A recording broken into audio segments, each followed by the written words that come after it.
ओम स्वस्ति पन्थामनुचरेम सूर्या चंद्रमसा विव पुनर्दत्ता गंता जानता संगमे मही। सिया राम मैं सब जग जाने, करऊं प्रणाम जोड़ जुग पाणी। राम कहानी जो मैंने जानी, अर्थात राम से मर्यादा पुरुषोत्तम श्री राम बनने की गौरव गाथा में मैं राजेश्वर सिंघल आपका हार्दिक अभिनंदन करता हूँ। इस दिव्य कथा में वो सब है जो एक उत्तम जीवन जीने के लिए जिस प्रेरणा की, जिस ज्ञान की, जिस कौशल की आवश्यकता है, वो रामायण में सब कुछ है। प्रश्नोत्तर के इस अंक में मैं बहन अंजू सक्सेना जी, जो बड़ी समर्पित श्रोता है और बड़ी क्यूरियस भी रहती हैं, सब चीज़ जानने की उनकी इच्छा भी बहुत रहती है, उनका फिर एक प्रश्न हम लेते हैं। उन्होंने ये जानना चाहा है कि जो वाल्मीकि रामायण के विषय में मेरा विश्लेषण, मेरी विवेचना, मेरा विवरण आपके सामने मैं रखता हूँ, क्या वो मेरा अपना है या वो महर्षि वाल्मीकि का है। मैंने आपका प्रश्न बहुत उत्तम है, पर इस प्रश्न का आधा उत्तर तो आपने स्वयं दे दिया है। सूत्र महर्षि वाल्मीकि के हैं। मेरा ये सतत प्रयास है कि मैं जो वाल्मीकि रामायण के अंदर अंतर्निहित है उससे बाहर ना जाऊं, उसके अंदर रहकर जो विश्लेषण है, जो विवेचना है, जो विवरण है, वो मेरा है।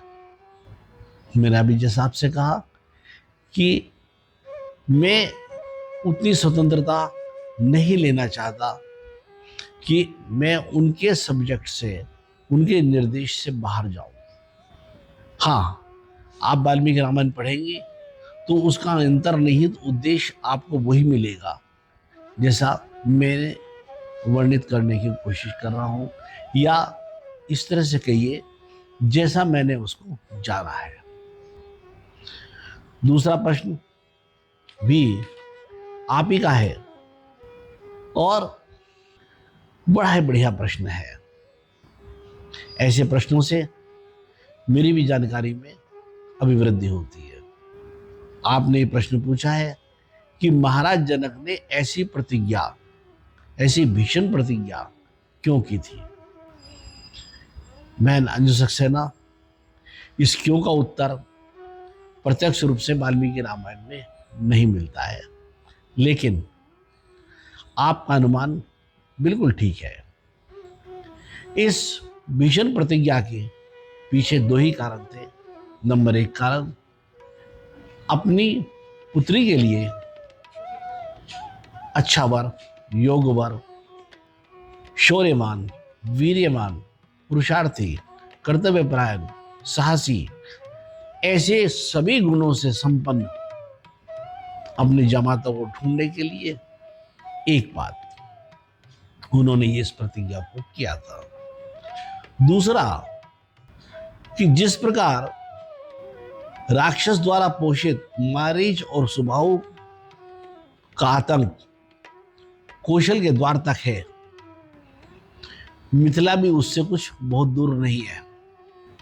संभवतः महाराज जनक ने भी इस बात को भांप लिया था कि ये संकट हो ना हो कल मेरे द्वार तक भी आ जाए। इसलिए उन्होंने दो प्रयास करे। पहला प्रयास ये था कि उनकी बिटिया का संबंध ऐसे कुल से हो जिस कुल के अंदर ऐसा वीर्यवान, शौर्यवान पुत्र हो, इनका जामाता बहुत अधिक बहादुर हो, योद्धा हो, ऑर्गेनाइजर हो, प्लानर हो। और दूसरा ये कि उनको जो आयुध उनके पास रखा है, अस्त्र उनके पास रखा है, मैं शिव धनुष की बात कर रहा हूं, उसकी टेक्नोलॉजी जिस किसी के पास में हो वो उनको मिल जाए। ये अनुपम धनुष है, दिव्य गुण वाला है, मारक क्षमता बहुत अधिक है, तभी गुण वाला होगा। आयुध तभी गुण वाला होगा जब उसकी मारक क्षमता ज्यादा हो। उसका दिव्य गुण यही है कि दूर तक मार करता हो। तीसरा गुण यह है कि जल्दी से जल्दी मार करता हो, वेगवान हो। आयुध के यही गुण होते हैं, और जो गुण मुझसे छूट गया वो भी मान लीजिए। तो इसीलिए उन्होंने ऐसा प्रयास किया होगा कि उनको ऐसी भीषण प्रतिज्ञा करनी पड़ी। तीसरा प्रश्न श्री अशोक कुमार गर्ग जी का और श्रीमती अंजू सक्सेना जी का भी है। उन्होंने ये स्पष्टीकरण चाहा है कि महाराज दशरथ, महाप्रतापी राजा दशरथ जिनको कहा जाता है, जिन्होंने दैत्य दानव युद्ध के अंदर बड़ी भूमिका निभाई थी, ये उनके लिए अविश्वसनीय है कि वो मारीच और सुबाहु के साथ युद्ध करने से क्यों मना कर देते हैं, उनका मुकाबला करने के लिए क्यों पीछे हट जाते हैं। न केवल ये, वो राम को भी भेजने से क्यों मना कर देते हैं। आप दोनों के प्रश्न बड़े उत्तम हैं। जहां तक राम को भेजने की बात है, वो जानते हैं कि राम अभी पूर्ण वयस्क भी नहीं हुए हैं, अभी उनकी आयु 16 वर्षों से कम है। साहसी हैं, लगनशील हैं, आज्ञापालक हैं, कर्तव्य परायणता उनके अंदर है। इस बातों का तो चर्चा चारों दिशाओं में उनकी फैल गई है। लेकिन कोई युद्ध नीति के बहुत बड़े योद्धा नहीं बने हैं। ये भी स्टैब्लिश नहीं हुआ है कि वो युद्धों की क्षमता, व्यूह रचना, अपने सहायकों की नियुक्ति, उन सब का प्रबंधन के बारे में अभी उनका कोई घटनाक्रम प्रत्यक्ष नहीं है। लेकिन यहां मैं यही कहूंगा कि गुरु की दृष्टि दिव्य होती है, और खुशबू के लिए ढूंढना नहीं पड़ता है। खुशबू के प्रचार की बहुत आवश्यकता नहीं होती, खुशबू अपना प्रचार अपने आप कर देती है। लेकिन जो महाराज दशरथ का पुत्र मोह है, जो अप्रतिम है, बेहद है, उसके समान कोई उदाहरण नहीं है, वो आगे विकास का मार्ग अवरुद्ध कर देता है। उनका प्रेम उनके राम के विकास में अवरोधन डालता है। इसीलिए वो मना कर देते हैं पुत्र मोह में कि मैं नहीं भेजूंगा। मैंने पिछले अंक में भी इस बात की चर्चा की थी कि महर्षि का जो बल है इस बात पर ज्यादा है कि वो राम को ले जाना चाहते हैं। महर्षि का बल इस बात पर कम है कि उनको यज्ञ के व्यवधान से मुक्ति पानी है। मुक्ति तो पानी है, लेकिन उस मुक्ति का पाने का कारण, पाने का तरीका, उसका हल वो अपने ही तरीके से चाहते हैं। ये तो ऐसा कारण बन गया कि दशरथ जी ने जाने के लिए मना कर दिया। अगर दशरथ जी जाने के लिए हाँ भी कर देते तो शायद कहीं ना कुछ बात ऐसी जरूर निकलती, लेकिन ये सिर्फ एक कल्पना है। लेकिन महाराज दशरथ का स्वयं न जाना, मना कर देना, यह कल्पना नहीं है। इस विषय में उन्होंने, यानी महर्षि वाल्मीकि ने बिल्कुल स्पष्ट लिखा है कि वो कतई भी भेजने के लिए तैयार नहीं थे, इसमें कोई संशय नहीं है। लेकिन इसमें बात की चर्चा मैंने उस दिन भी की थी, मैं दोबारा फिर उस बात की चर्चा कहता हूं। इस बात की प्रतिध्वनि थी, इस बात की गूंज थी, इस बात की लोकोक्ति थी, इस बात की प्रतिश्रुति कहावत बनी हुई थी कि राक्षसों के वध के लिए महाराज दशरथ प्रतिज्ञाबद्ध हैं कि वो अपने पुत्र को भेजेंगे, यानी श्री राम को भेजेंगे। ये महर्षि वाल्मीकि ने एक अपने श्लोक के माध्यम से बिल्कुल स्पष्ट लिखा है। क्यों? कि अगर वो विश्वामित्र से भी कहते कि बोले भाई मैं आपकी समस्या का समाधान कर रहा हूं, अगर वो कहते तो समस्या समाधान कर रहा हूं, तब भी विश्वामित्र जी नहीं मानते। उनका बल बार बार इसी बात पर था कि वो राम को भेज दें।